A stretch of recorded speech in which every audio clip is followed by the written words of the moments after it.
Hi, my name is Israel. I'm 36 years young. The procedure I've had was beard transplant from the donor area in the back.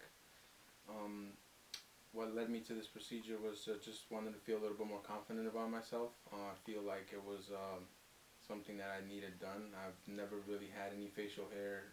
I'm 36 and it just never grew in. My results have changed dramatically and I feel great about myself. It's been a great experience. Dr. Mann has been awesome doing this. He's been very helpful and very informative.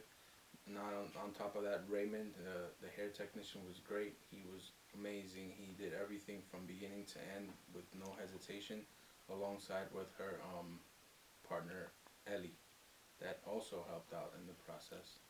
I would recommend this to anybody who needs a hair transplant or beard transplant, anything, because they will definitely take care of you. And the reaction that I have from my friends and family is they're happy for me. They love the the the results, and they pretty much agreed with everything I've been doing, and they stand by me. Thank you.